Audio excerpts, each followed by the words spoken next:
এই আন্দোলনটা শুরু হয়েছে বিগত 7 বছর। 7 বছরে আজকে হচ্ছে 23তম আন্দোলনের 26তম দিন। আমাদের 5টা এজেন্ডা নিয়ে আমরা আন্দোলনে নামছি। সেটা হচ্ছে এমপিও স্বীকৃতিকরণ, আপনার আপনার বিশেষ চাইল্ডের যে অবকাঠামো, চাইল্ড বান্ধব অবকাঠামো, তারপর হচ্ছে বাচ্চাদেরকে 3000 টাকা ভাতার ব্যবস্থা করা, তাদের মিড ডে ফিটের ব্যবস্থা করা এবং ওদেরকে কারিগরি শিক্ষায় শিক্ষিত করার জন্য যা লাগে সেটা, এবং মেডিকেল সাপোর্ট লাগে কিছু, সেইগুলা।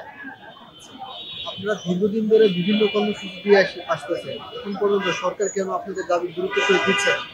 এইটাই আমরা জানি না। ওনারা আমাদেরকে আশ্বাস দিচ্ছে আসলে যে ওনারা আমাদেরকে দিবে না স্কুলগুলো, এটা বলতেছে না। বিগত সরকারের আমলেই আশ্বাস থেকে শুরু করে এখনো আমরা এই আশ্বাসের উপরে আছি।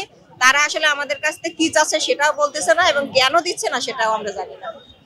যে আপনারা অনেকদিন ধরে আন্দোলন করছেন, এটা আপনাদের কি কি সমস্যা হচ্ছে?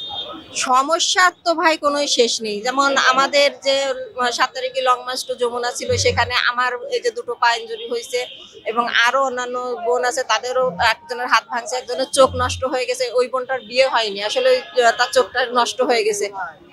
তার ফিউচারটা কি বুঝেন। আর এখানে যারা আছে অনেকেই, আমাকে সকালে একজন বলতেছে যে আপা আমার কাছে তো টাকা নেই, আমার খাওয়ার কোনো ব্যবস্থা নেই, আজকে আমি কি করি। আমি এখন মাঠে যখন আছেন যা খাই আমরা দুইজনেই ভাগ করে খাবো। এইভাবে অনেকেই আছে যারা মুখ খুলতেছে না। আসলে টিচাররা তো হাত পাততে পারে না, যার জন্য এখানে খেয়ে না খেয়ে মশার কামড়, ডেঙ্গুর একটা প্রভাব আছে, তারা অনেকেই আছে অসুস্থ।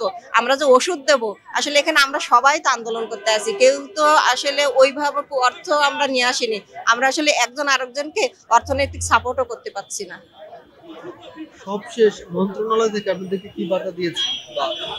আশ্বাস দিচ্ছে যে আমরা আপনাদের বিষয়টা দেখব, এবং আমরা এই দিন একটা কিছু করব, ওই দিন একটা কিছু করে। তারা আসলে ডেট নিচ্ছে। ডেট নেওয়াটা হচ্ছে কি, আমাদের কাছ থেকে সময়টা উনরা নিয়ে যে আসলে উনরা কি বেনিফিট চাচ্ছেন বা পাচ্ছেন এটা আমরা বুঝতে পারছি না। ওনাদের প্ল্যানটা আমরা বুঝতে পারছি না। আপনাদের পরবর্তী কি কর্মসূচি থাকবে? পরবর্তী এসে কি আসলে পা তো ভাঙছে, তাই না? তারপরে তো আমাদেরকে রাখতে পারিনি, আমরা তো মাঠে আসছি, তাহলে বুঝতে হবে আমাদের জানের মায়া নেই।